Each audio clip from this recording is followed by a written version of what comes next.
स्कंद 8 अध्याय 19. भगवान वामनांचे बलीकडून 3 पावले जमीन मागणे, बलीचे वचन देणे आणि शुक्राचार्यांनी त्याला अडविणे.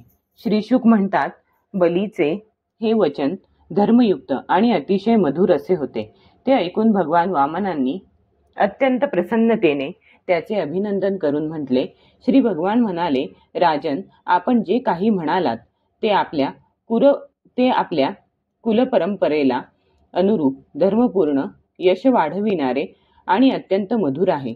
परलोकी हितकर असणाऱ्या धर्माच्या बाबतीत आपण भृगूंना प्रमाण मानता. त्याचबरोबर आपले कुलवृद्ध आजोबा परमशांत प्रल्हाद यांची आज्ञा सुद्धा आपण प्रमाण मानता. आपल्या वंशात कोणीही धैर्यहीन किंवा कंजूस पुरुष कधी झाला नाही.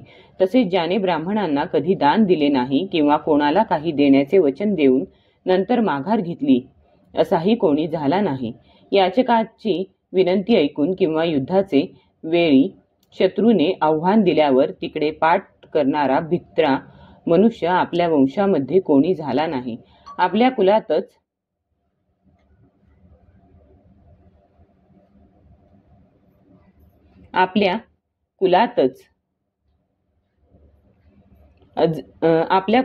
जसा आकाशात चंद्र, त्याप्रमाणे प्रल्हाद आपल्या निर्मल यशाने शोभत आहे. आपल्या कुळातच हिरण्याक्षासारख्या वीराचा जन्म झाला.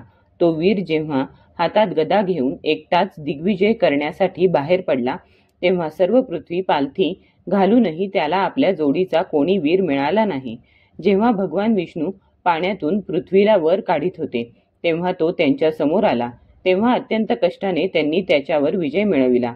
परंतु त्यानंतर सुद्धा पुष्कळ काळपर्यंत वारंवार हिरण्याक्षाची शक्ती आठवून त्याला जिंकून सुद्धा आपला विजय झाला असे ते समजत नव्हते. हिरण्यकशिपूला जेव्हा त्याच्या वधाचा वृत्तांत समजला, तेव्हा तो आपल्या भावाचा वध करणाऱ्याला मारण्यासाठी म्हणून संतापून भगवंतांच्या निवासस्थानी पोहोचला. हिरण्यकशिपू हातात शूळ घेऊन काळाप्रमाणे धावून येत आहे असे पाहून वेळ काळ जाणणाऱ्या श्रेष्ठ मायावी विष्णूंनी विचार केला, ज्याप्रमाणे प्राण्यांच्या मागे मृत्यू, त्याचप्रमाणे मी जेथे जेथे जाईन तेथे तेथे हा माझा पिच्छा पुरविल. म्हणून आपण ह्याच्या हृदयात प्रवेश करावा. त्यामुळे तो मला पाहू शकणार नाही, कारण तो बहिर्मुख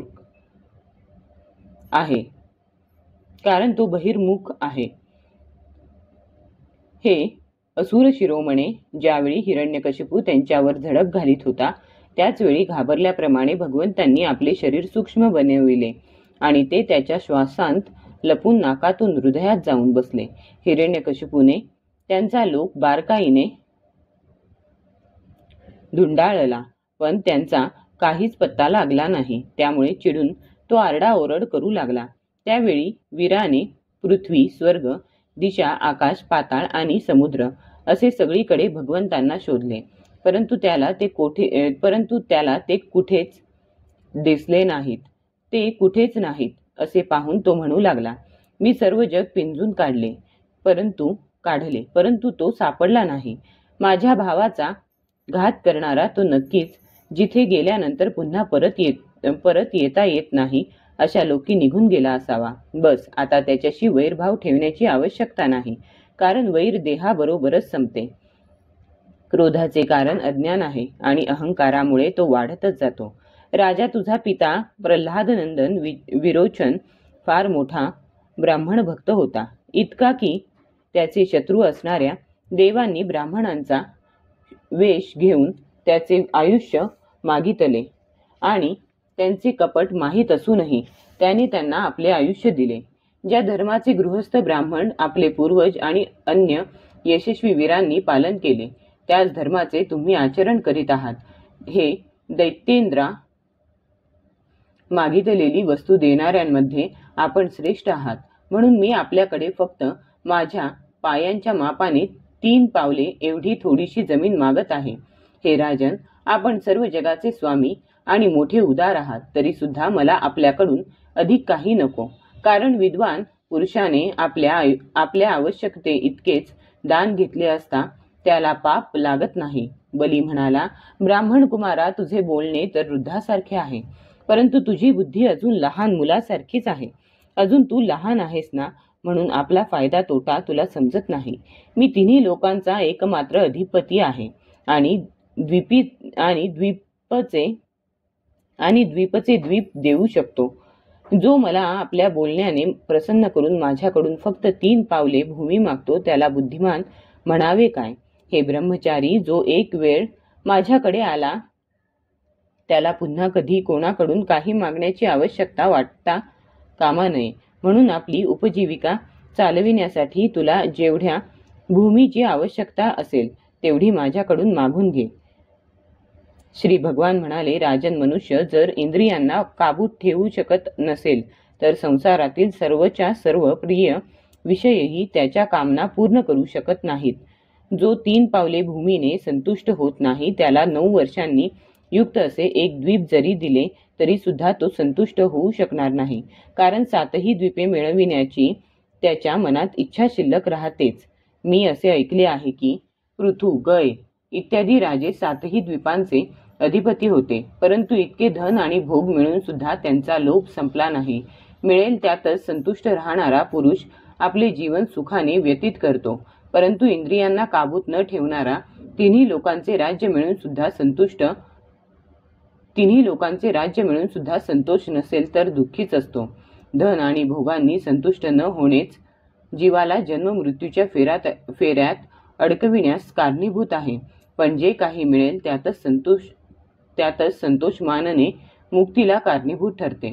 जो ब्राह्मण दैवाने प्राप्त झालेल्या वस्तूतच संतुष्ट असतो त्याच्या तेजाची वृद्धी होते. तो असंतुष्ट राहिला तर जसे पाण्यामुळे अग्नी शांत होतो तसे त्याचे तेज नाहीसे होते. म्हणून वर देणाऱ्यात श्रेष्ठ अशा आपल्याकडे मी फक्त 3 पावले भूमीच मागतो. तेवढ्यानेच माझे काम भागेल, कारण आवश्यकते इतकेच धन जवळ बाळगावे. श्री शुक म्हणतात, भगवंतांनी असे म्हटल्यानंतर बलिराजाला हसू आले. तो म्हणाला, ठीक आहे, तुझी इच्छा असेल तेवढेच घे. असे म्हणून वामनांना जमीन देण्याचा संकल्प करण्यासाठी त्याने झारी हातात घेतली. ज्ञानी शुक्राचार्यांना सर्व काही कळले होते.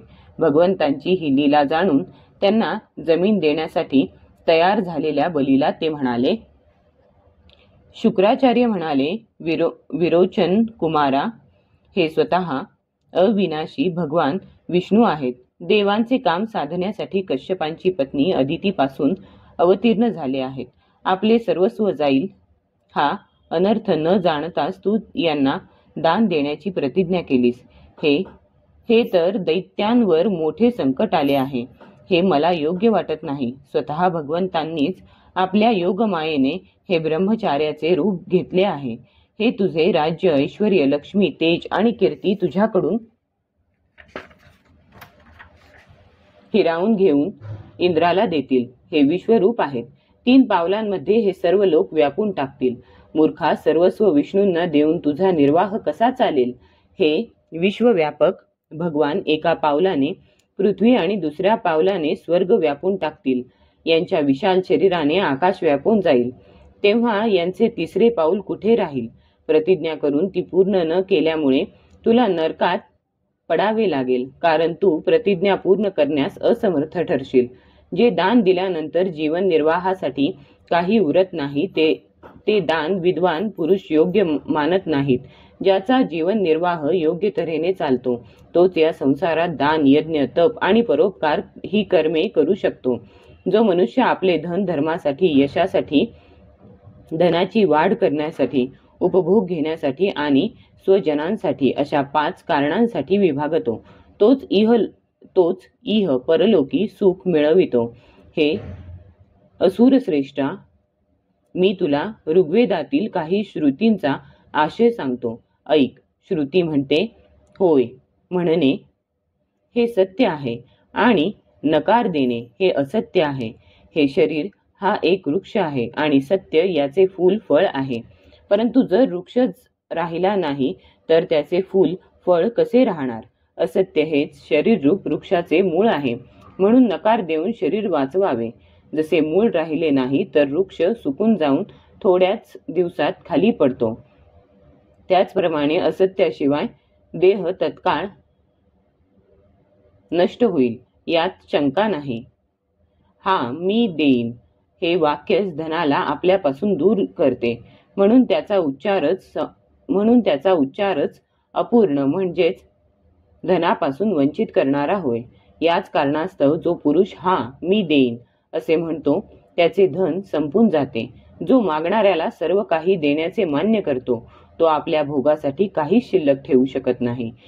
याच्या उलट मी देणार नाही हे जे अस्वीकारात्मक असत्य आहे ते आपले धन सुरक्षित राखणारे तसेच पूर्ण करणारे आहे. परंतु असे सर्व वेळी करणे योग्य नाही.